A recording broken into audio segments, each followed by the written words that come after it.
Admiral, radar shows that we have liberals approaching at 3 o'clock, and libertarians at 9 o'clock, and conservatives at 6 o'clock. They're coming from every angle, every viewpoint.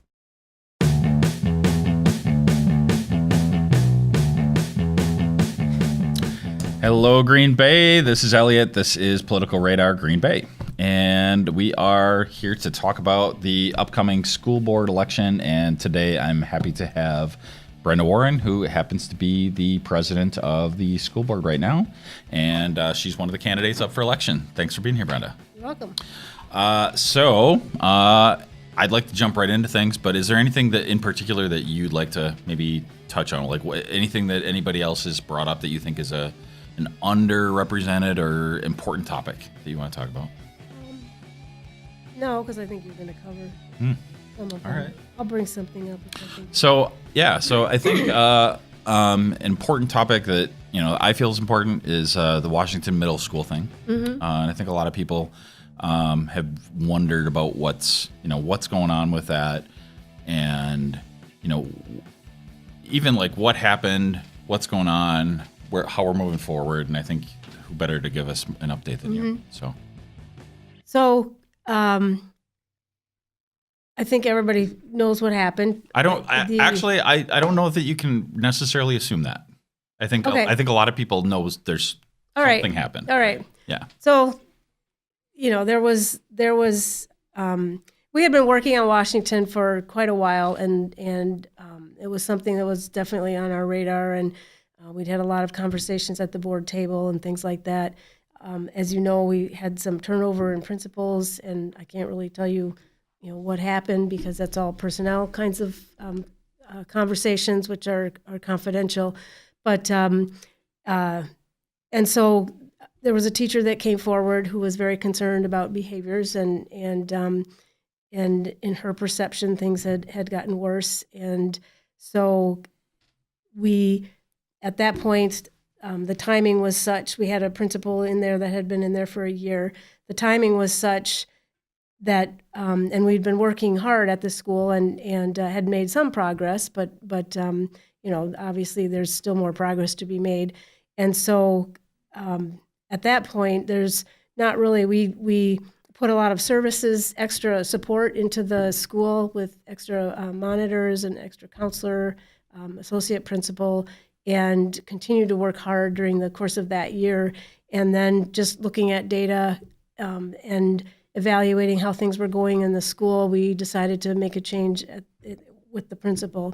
So, and we hired Cindy Olson, who has proven herself to be very capable and a very good principal. And then also in the course of that, we hired AIR and AIR. They're consultant. They're a consultant. They do research on schools. They have a significant amount of experience and good data that for turnaround schools, which means that you have a school that's struggling in certain areas, and they come in and help turn the school around and help it put it on a better trajectory. So, and we're both choking because it's allergy season is hitting us. The power was just out, so the HVAC ain't working. So I apologize to Brenda for that. So, in your estimation, without, I don't want to blame anybody in particular for any of this. But in your estimation, what was a problem, and what has been done to kind of really push forward to fix it?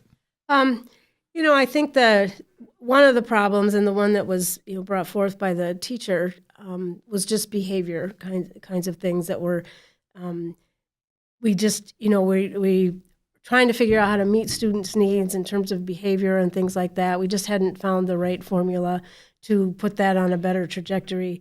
And then when the consulting firm came in, they spent the summer, had a 2-day meeting in the summertime, really digging into all the data in the school, not just behavior, but achievement data, attendance, that kind of thing. And through that process, came up with a plan for the school that was going to be initiated and started last fall. Okay. And so it was a combination of, I would say, achievement and behavior and attendance kinds of things that were looked at. So, like, what kind of changes are, have been? The consulting firm AIR comes in, and they're really providing a tremendous amount of professional development for our teachers, and then also coaching for our administrative staff. And so they have 2 coaches that have been working closely with teachers in the areas of reading, English language arts, and math, and really helping teachers look at how they're teaching and how they can make their lessons more engaging, how they can, if there's students that are struggling with topics, new teaching strategies for those topics and things like that. Because it's pretty, the data will tell you that if you have really good engaging lessons, then your behavior problems tend to be less. There's also been a lot of work in terms of looking at then, because really, when we look at the data, it's about 5% of the students that are struggling with behavior. 90 to 95% of the students are not, and so really looking at how to address the needs of the students that are still struggling with behaviors. And a lot of that comes with we have a lot of students that are experiencing trauma in their lives, or other kinds of stress, mental health kinds of things. So really working on addressing those needs in different ways.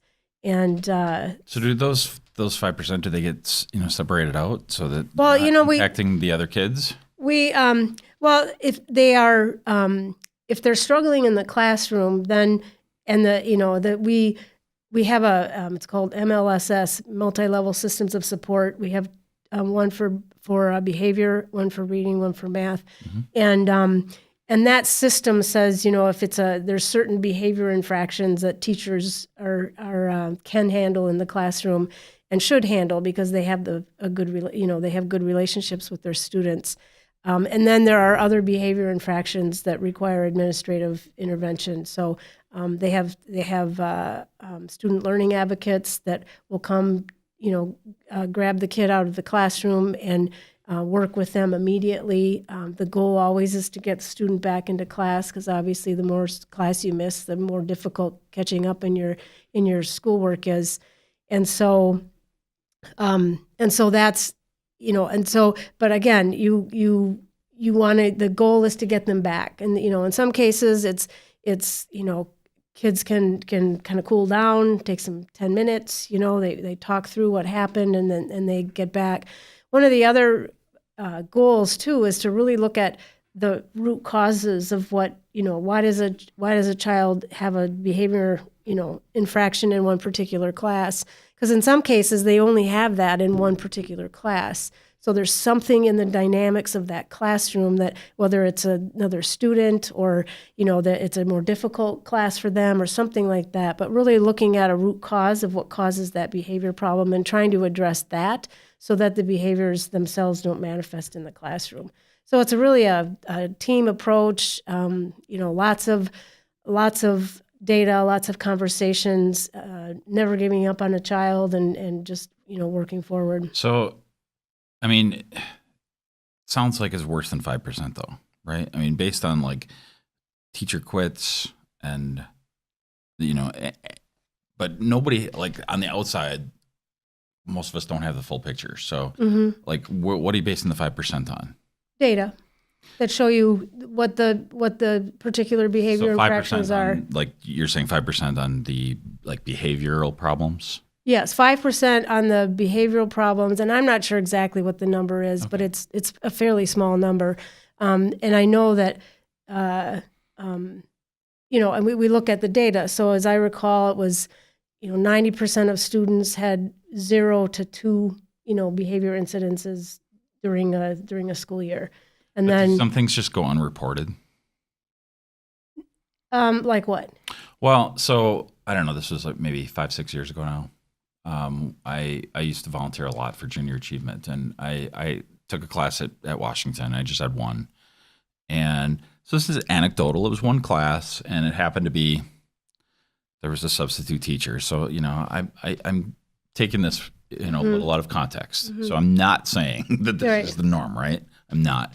But it, when I heard some of these things, I'm like, well, I don't know. That did reflect my own experience too. So the class was unruly, the whole class. It wasn't, one or two kids or even half. It was a lot. And there were kids, coming and going, and there were other kids that weren't in the class entering. And so it wasn't just the students that were in the class. So there were some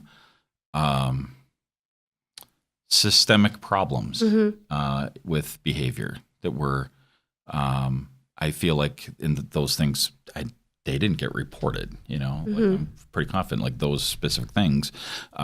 When I was in school, those would definitely would have been incidents, right?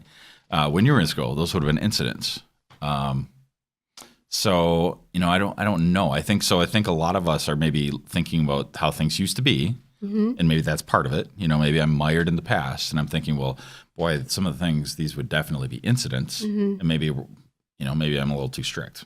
Maybe that's part of it. But that wasn't so much the case. I would volunteer a lot more at Franklin, and I would have fewer issues with comparable classes. So out of context, I only had one. I had several classes at Franklin, but, Substitute teacher. Yep. Right. Yeah. Yeah. But I do feel like that it was maybe a little bit worse. So Yeah. Well, and you said 5 or 6 years ago. Yep. Yeah. So I would. And so were things worse 5 or 6 years ago, and they've improved a lot? Oh yeah. Yeah. Okay. Because things were improving before the teacher left. came forward. Okay. Yeah. And quit. Things had improved somewhat, and and they've improved to this point. We're not there yet. I mean, they're still working hard and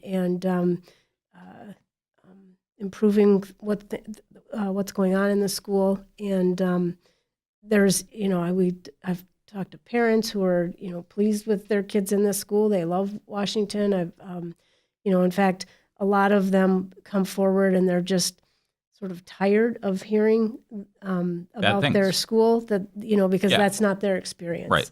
So I would, and also we have now a much more, the MLSS, the behavior system, that is much more, it's a framework that's intended to be very consistent across the district.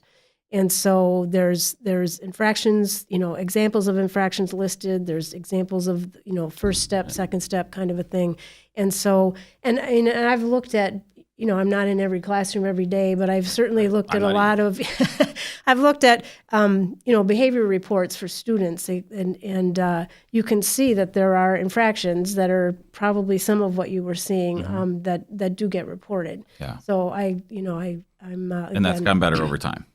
Yeah, the MLSS behavior system went into place a year ago, and so we're in, the second school year of that. So that has hopefully improved every school's ability to manage behavior, and then of course we've done a lot of work on that at Washington, and I think things have improved significantly. I don't know who it was last night.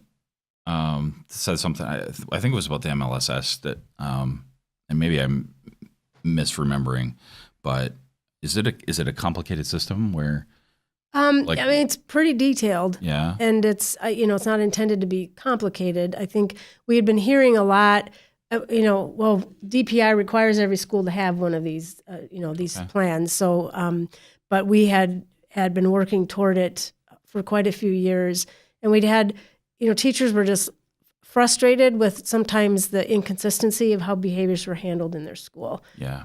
And so this has hopefully provided that consistency, so that it's predictable. Yeah. So that they say, okay, now I've managed it, or and we're done, and I just report it and we're done, or I'm trying to manage it, it's not working. Next step, and it's written out as to what the next steps would be. Right. So hopefully it's become second nature to people, but if you were to look at it, it's a very detailed document.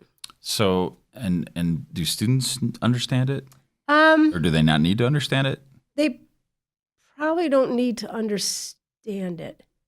The details of the plan. Okay. I mean, it's really, the plan really addresses adult reactions to student behaviors. All right. I mean, some of them may be aware of it, but So one of the other things that came up on, I mean, some of it has come up. I don't know if any of the questions were as specific on this last forum as the one last week, but it was addressing East High School, West High School, some of the scores and whatnot, and all of the candidates, I think yourself included, sort of said, we're treated a little bit unfairly, and I don't disagree. I'm all in on Green Bay. However, there is a rating system, and we come out kind of poorly, and we're not making the case, I think, to people that are making decisions on where they want to live. So, for example, and I'm gonna use my brother as an example for a couple things in our conversation. But my brother recently, he lived in Green Bay, and he's in the process of moving to De Pere, and one of the decisions was the ratings on the schools. He and his girlfriend, they're talking about kids, and 5 years from now even, but the ratings factored into that decision. Yeah. Even though the costs more to live in De Pere, and the taxes are going to be more, and it's fine with them. They understand that, and that factored in. And so, what do we do about that? Yeah, it's a challenge and this is something we talk about a lot. Because for a lot of people, the scores is their only information that they have about a school. And so then if that's all you look at, then you would be concerned. But I think that it's always a little bit frustrating to me when people make decisions, and your brother may have done more, but make decisions based on those report cards without actually walking into the school, talking to the principal, seeing what's going on in the school and things like that. Because I know there's so the report card measures very few things. It's a test that kids take. At juniors, it's the ACT test, which and then there's a pre-ACT test as freshmen, the Aspire test, and then it's based on graduation and attendance and how you do on that test. So few pieces of information, and there's so much more that goes on in all of our schools. But I'll just take East, since that's the one you brought up, and actually my kids went there, so I'm quite familiar with East High School. So one of the pieces of data that we keep and have been keeping for the last, 6-7 years, is what we call our cohort graduation rate. So that graduation rate are students that have the luxury of staying in the same high school for 4 years. And that's probably maybe, I don't know what percent of the students at East actually stay 4 years. I think it's around 125 to 150 students. And so of that cohort group, and this is true in all of our schools, we're at 96.7% graduation rate. So if you can stay in a high school, you have a very good educational experience, and you graduate from high school and you're ready to go off to college. But also there's our students that are we call them mobile students that, again, don't have the luxury because of family situations, housing challenges. Their families have to move for jobs or housing, those kinds of things. So they're popping around, from school to school. And it's difficult to, your academics suffer when you're bouncing around from schools. That, there are data that will tell you that. And so that's, so that's another layer of what the principals and teachers and are working to try to figure out. How do you help a student that shows up in December, from another high school, and they have to finish that school year, and they may or may not, come in. Their academic preparation is maybe not the same as their peers at that point, and those kinds of things. So. I think we do a really good job for the kids that stay, and we're really working hard to improve the kids that are mobile. I know our graduation rates have increased in double digits for a lot of our minority groups over the last 4 or 5 years or so. And our graduation rates overall have continued to increase year after year. So we've worked hard at that. And another interesting, it's an article that just came out recently, looked at, it's the second time the study has been done. The legislature wanted to know how well our high schools were preparing kids for university and college. And so of all the students that go to the university system, they look at how many of them need to take remedial English language arts or remedial math. And actually, the thrust of the article was statewide. The thrust of the article was, wow, there are a lot of five-star high schools, they called them, who need a huge amount of remediation when they get to college. A very high-scoring district that's in the Valley has 45% of their students needing remedial English language arts. Our schools, actually 2 years ago, East was had the fewest of both English language arts and math. They were at 20%, which is the same as the private high school in town. And then our other schools are less than that for English language arts and then actually East had no remediation required for math at all.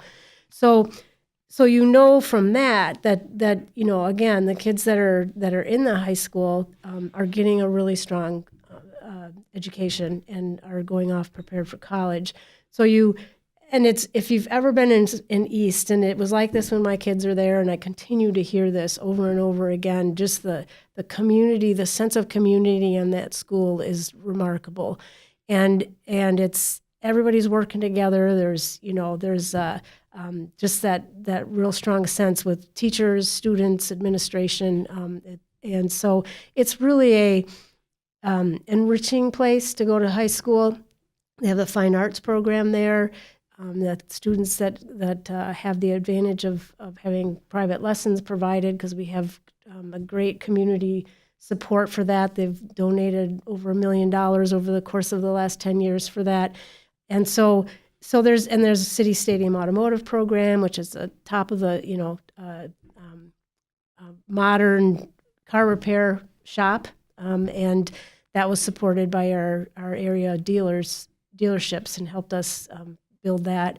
So there's just so much that goes on at East High School that just never shows up on a school So there's these report card. pockets of good things, but so we have a PR problem. Yes. Well, and I wouldn't say it's a PR problem. Those parts are, because people don't know that. They don't. Yeah, and and it's not for lack of it's not for lack of effort. I think we have our website has it on it, our Facebook pages. We talk about it at any point that we can. And it's and the media does what they want with the stories, and it's sometimes hard to get some of these messages out. Yeah. So that kind of segues into something that I feel very strongly about. So one thing that keeps coming up and it drives me bananas is this. It's sort of a two-pronged thing, and we have this incessant need to take phones away from kids. Mm-hmm. That drives me crazy. Kids want to communicate. They want to publicize their schools. Mm-hmm. So we need to let them. We need to find ways to do that. They will tell you. They will tell everyone about the awesome things going on. We need to empower them to do that. They want to. And employers want that. What's the number one thing that employers want? They want creativity. They want communication. Mm-hmm. What do kids want to do?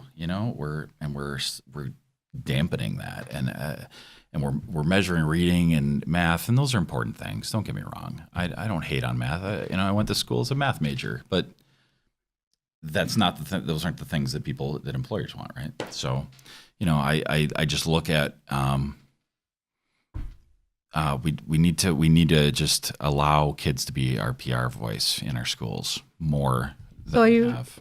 Because I see kids doing that on Facebook. Are you talking about other Facebook's for old people. places? Yeah. That's why I see it, right? Yeah. I mean, just in general, we just have this, and it's sort of in the workplace too. We have this idea like, well, if you're on your phone, you're playing games, and it's not that. It's a communication tool, right? Mm-hmm. So, businesses have had to deal with that, like bring your own devices. It's a term, BYOD, right? Like this is a thing that the business world has had to embrace. And, now we all get email on our phones, and this is just a thing that has happened. And I feel like school's kind of like behind a little bit, which is fine. I think that's okay. But like now is the time, and we need to use these tools. The kids all have them. They've had them for years. Yeah. And we changed our policy on cell phones, oh gosh, probably but they need to 3 or use 4 years. They should be using it. And but it's a balance between if you're using, I mean, the teacher's trying to teach a class and somebody's whatever they're doing, communicating paper and can be a distraction. texting and back when you were in school, kids would pass notes. Yeah, but I Right? think it's much easier to It's the send same. messages on the same. text. It's the Yeah. same. Well, I don't. Passing a note's the same. If you're distracted, as long as you're not, if you're not disrupting the class, who cares? To a point, who cares, right? Like that can't be the excuse. Teachers need to teach. They need to be engaging, Mm-hmm, right? And if they are engaging, and kids are there, kids want to learn. Kids don't want to sit there for 6 hours just goofing off. They want to learn, Otherwise, they wouldn't come. They'd stay home. Yeah. So, I think we need to. We need to embrace some of these things a little more. And that doesn't, it doesn't have to all be fun and games. We're there to do some work, Yeah, right? But I think younger teachers, especially, I think will embrace some of these things. But I think we have some old attitudes that just, people need to, they need to lighten up on that stuff a little bit. But that kind of also the security thing. I know that it gets some giggles in the you're on stage, you're not in the audience, but get some giggles when Paul mentions things about we need to soften things at the schools, and it feels like a prison, but maybe I look like a crazy guy too, but the schools do feel like prisons sometimes, and we do need to soften things, and we can't put bulletproof glass on everything, and we can't have security guards everywhere. Because the bad guys are gonna do what bad guys do, and we're there to have fun times and have engagement in schools. And what I don't know if Eric said it on stage last night or last week or in passing or what, but you want to have this conversation with your kindergartners about stop, drop, and roll or whatever. Yeah. No. Yeah. I don't want to have those conversations with my high schooler. So I don't know. I guess I'm making a statement, but I mean, how do we fix this attitude about security? Well, I think it's change the conversation. Yeah, I mean, there are certainly a lot more things that we could do that we're not doing. If you wanted to really, I mean, there are people that think we should have armed guards in every school, and I mean that was the message in our community listening sessions. There were a fair number of people. Because they're told that we have this security threat. Well, they see the events that happen, and they hear that if we'd had this and this and this, it wouldn't have happened, kind of a thing. So I mean, there's a lot of fear for some people about those potentials. I mean, I think Eric said last night the chance of that happening is very, very small, but if and when it does, there's a multiplier factor of a tornado hitting a school. Right. But it's when it does, it's tornadoes awful. don't hit the school, don't hit the news Right. as much. Right. I understand. But anyway, I mean, we as a board have said no, we're not putting armed guards in our school. We have not. People want us to put metal detectors in school. We've not done that. I mean, we don't want it to become the feeling of a fortress, because that's. I read an article at a school district in Detroit, I think, talking about to get into school, you feel like you're entering this As a fortress. parent, it feels that way. Because just it didn't used to feel that way, and it does now. And so what? All the doors are locked. Mm-hmm. You got to be buzzed in. Mm-hmm. Even there's that. Yeah. That's too much. And you're a parent, and you're given the eye. that's too much. You're a parent. I mean, to a point, like they should know who you are. And if they don't, like, you should be welcomed. People aren't just showing up at schools. This hasn't happened. I mean, you hear about these incidents on TV. It has never happened where a random person from the community has shown up and shot people. This has just literally never happened, not one time. It's never happened. Yeah, it has. No, it has not. It has literally never happened. It has literally never happened where a random person has gone to school and shot people. It has literally never That's what happened. in Newtown. No, that was a kid whose mom worked at the school. Yeah, but he hadn't been to school And for years. he was a former student. Like, it wasn't a random person. It wasn't just a random person. He would have been let into the school. Like it's one of those situations. Yeah. Like that's the thing. That's what I mean. Like the security measures we're putting in place. Like it's sort of like the airport. Well, I don't think with that stuff. I don't think we haven't put anything. We haven't put anything new in place that it's going to make you feel. That's going to make you feel more like you feel. Yeah. I mean, everything that we've put into schools is behind the scenes. In terms of the film on windows, the security cameras, and upgrading those, the communication devices. But so all of that's expensive though. Right, but that was all grant money from the Department of Justice. Yeah, I would rather be putting that money into the classroom. But it was given to us for safety. Yeah. It was not. I mean, I agree. There's, it'd be great to have that kind of money to put in a classroom. So when you write that letter to up the chain, I want to sign it. Okay. Because honestly, like we have struggling schools. Yeah, I think we can all agree on that. Yeah. And even if they're not struggling, we want them all to be better. Right. And yeah, I know. literally I agree. Nobody shot a window. Yeah. No, I mean, I agree. It would be nice if people were, more, the sense of urgency and the speed at which those security grants became available and the enormous amount of money that became available so quickly. It's amazing that it would that's be bipartisan. Nice. Well, it would be nice if people had that kind of reaction to children struggling in schools, and that became an urgent thing, and the grants were flowing in. But that's not our reality, unfortunately. So, all right. So in terms of budget things that kind of are under our purview, and that has come up in both of the forums that we've had. So like just talk about this idea that things are top heavy under the administration. Perception, reality, what can we do to make things more efficient? Businesses all do this, organizations do it. What can we do to make things more efficient? Okay, where do I start? So there is this notion that we're very top heavy. Actually, if you look at data from DPI in terms of our ratio of students to administration, we're on the lower end. But we want to be the best. So let's make us the best. How can we get there? So in terms of what? We want the most money in the classrooms. We want the best teachers in the classrooms. We want all the best in every way. Yeah. So, I mean, there's a lot of work that administrators do. And I would like computers doing most of that. So like making legal decisions. Mostly, yeah. The computer can't make a legal decision. Okay, so we need to hire an attorney. Okay. That's one. All right. We have. I guess I'm not asking to go like down the list of each administrator, but. Well, okay. So I'll start with this. It's the answer I gave last night at the forum. So you've heard it before, but we can go into more detail.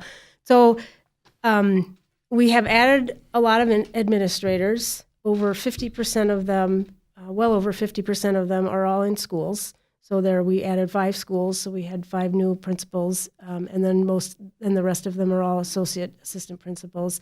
We've found with increasing trauma and the emotional, social needs of our students that having extra help at the administrative level takes that pressure off of teachers.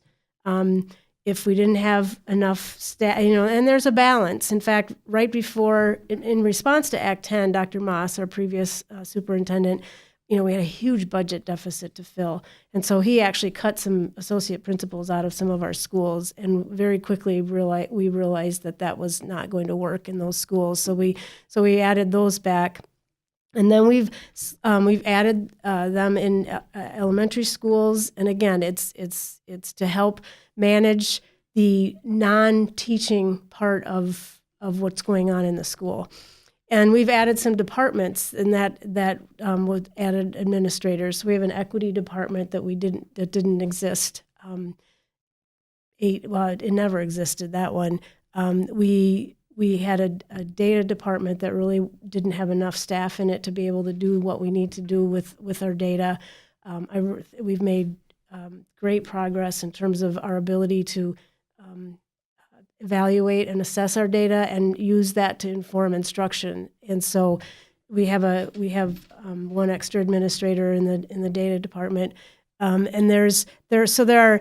And our technology department, of course, 10 years ago, there weren't a lot of computers, so we've had to hire people. Well, if the data and technology departments are doing their job, though, all other organizations are making administrative cuts.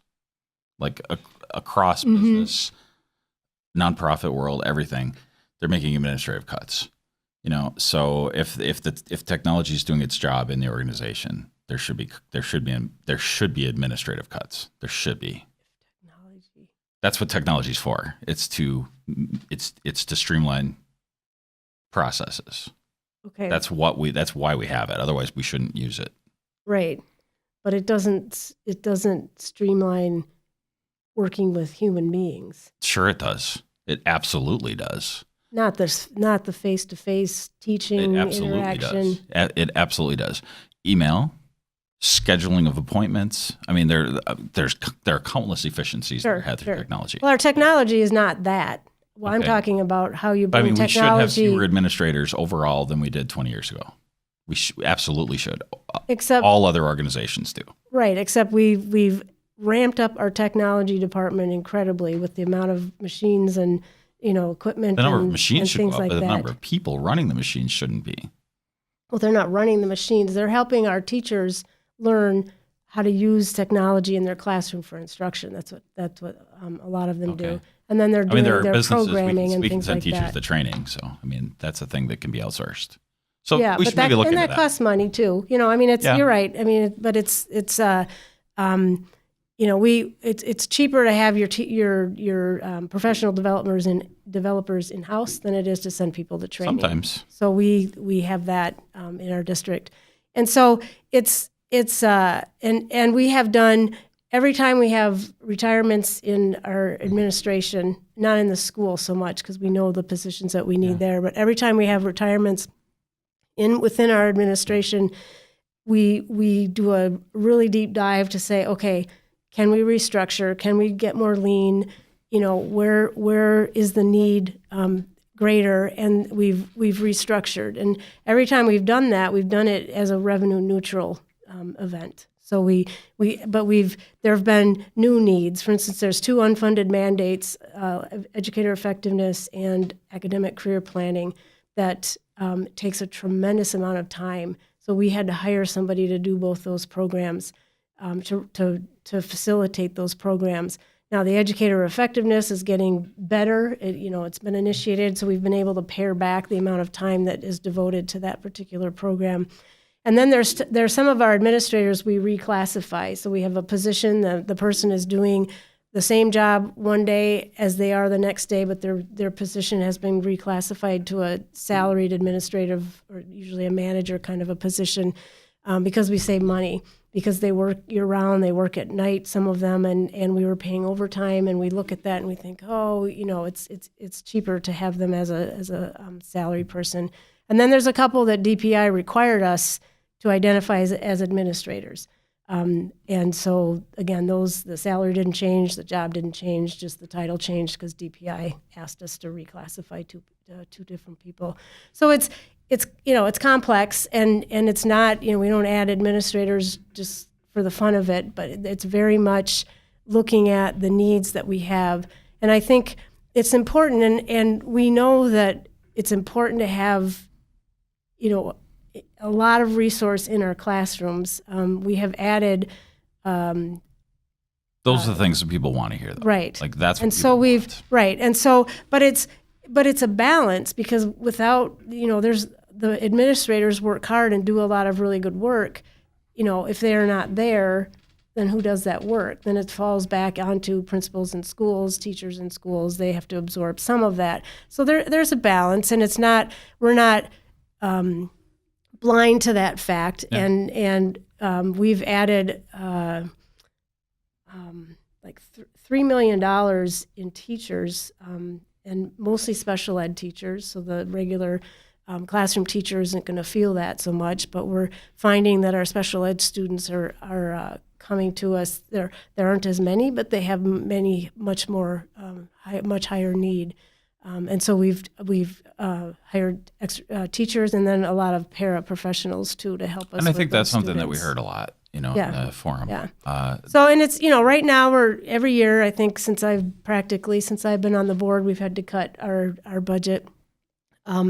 And so I know that our administrative staff is doing a process where they're looking at evaluating all positions, administrative, teachers, paras, and looking at all positions and saying which of these positions are closest to the student. So, looking at how do you maximize what you're putting into classrooms without sacrificing the administrative work that needs to be done too. So, that's a work in progress. That'll be a big project that they'll continue working on for quite a while. Yeah, I mean, you're going to have a hard time with people like me and a lot of people in the community that are going to be like, yeah, I get you probably need a principal and you absolutely need teachers. Mm-hmm. The rest of you, let's get them.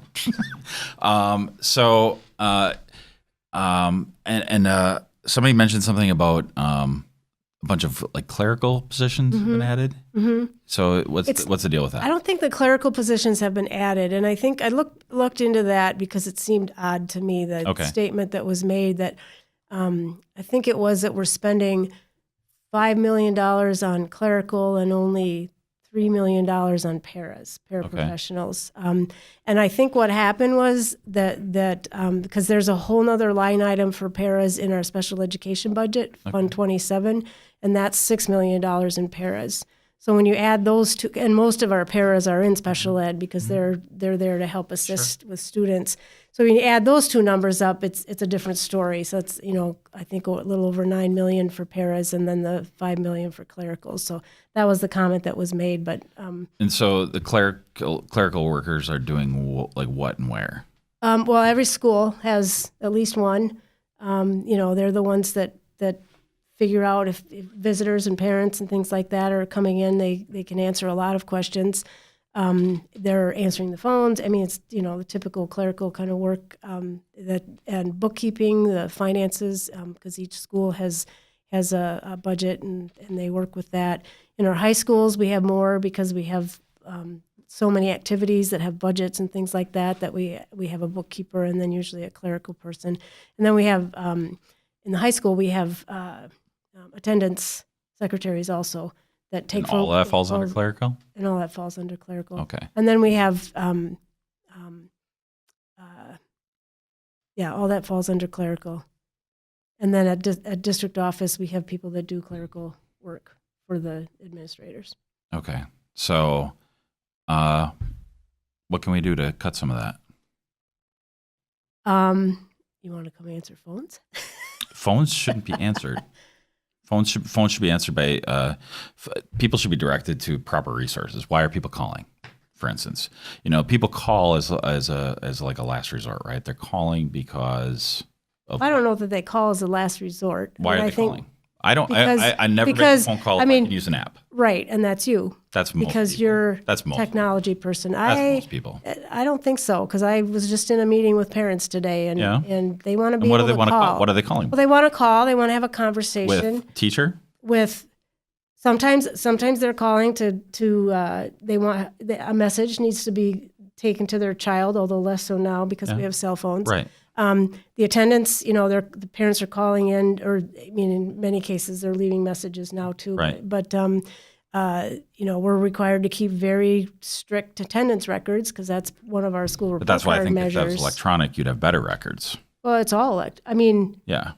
So I don't know what the person is needed for, really. The person is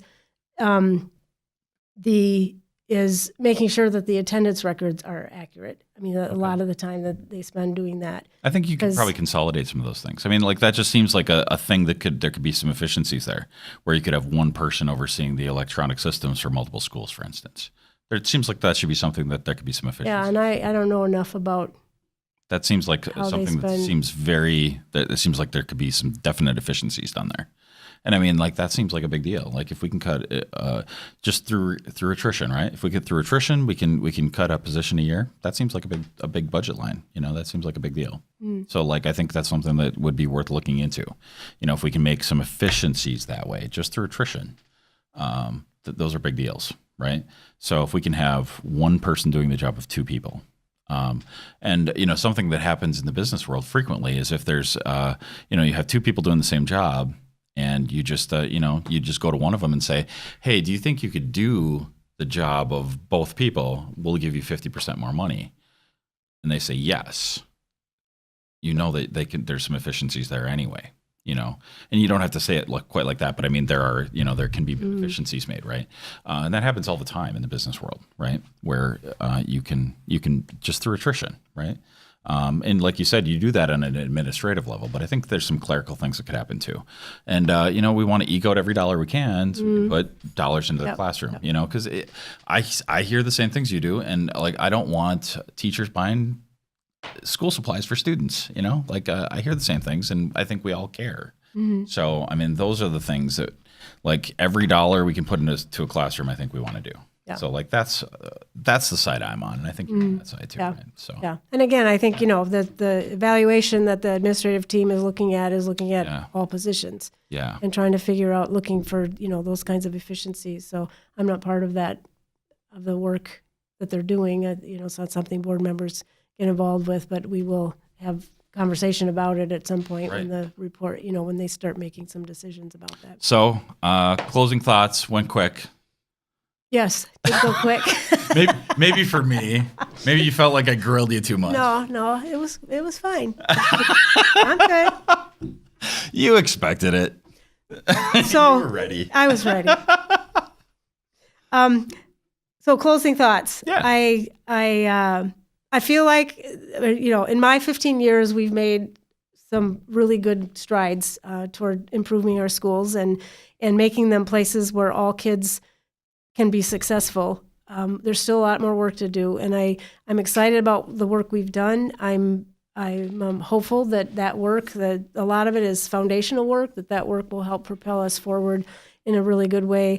And we're seeing improvements in our school report card, as I mentioned, our graduation rates. We're closing gaps. So there's signs of we're moving in the right direction. My personal mission really is I want every child to feel successful and part of a school and an important part of the school, and to have that feeling that they matter, that they belong, and that they can be successful. And until that is, that's sort of my vision. And we've made a lot of progress. We have a lot of things going on that we've added that have been those places for students, but we've got our alternative school opening up next year, the NEW School of Innovation.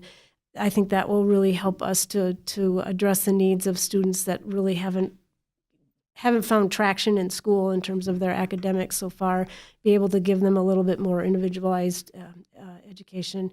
So that's exciting for me. That's really why I stick with this and why I want to be on the board again. So are there any other forums or events coming up? No. Okay, so election is on April 2nd? Yes. So get out and vote? Yes. So assuming the election goes fine, will you come back in April and talk about that, the innovation school? Sure. That would be great. I'd love to. Yeah, I would love to hear more about that. Because I don't know much about that. Yeah. So, I assume that means other people probably don't either. So yeah, it's been, a little bit. It's, again, brand new school. The enrollment period is open right now for people to sign up, and we expect there will be people probably from outside of our district that are interested because there's a lot of need in that area. Instead of out? We're going to get students we are in the positive this year. We had a 15 student. We buried the lead. We did. 15 student increase in our open enrollment out, or we had 15 students more than the year before open enroll out, and we had 63 students more open enroll in. So a net increase. So we're a net increase now. Yeah. Well, that's huge. It is because we've had how many years in a row where it's been a loss? Yeah, and it's many. Yeah. And I think it's hopefully this is a sign of that we've hit a stable point. And, Well, that's fantastic. and have trying to shift the perception and have more people interested in coming. Good. Well, that's good. I'm glad Yeah. we could end on a positive note. So, if you'd like to tell me that I did not grill Brenda hard enough, please join us on Facebook.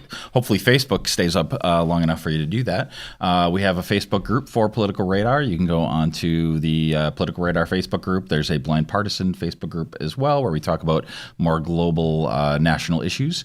Also, you can go and you can give a nickel to our sleeping producer over there, Jacob. That is at patreon.com/newsmakers.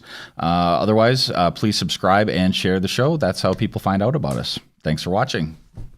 Thanks for listening to Political Radar. To ensure that you never miss an episode, subscribe on iTunes or your favorite podcast app. To stay up to date, visit politicalradar.com or connect with us on Facebook or Twitter.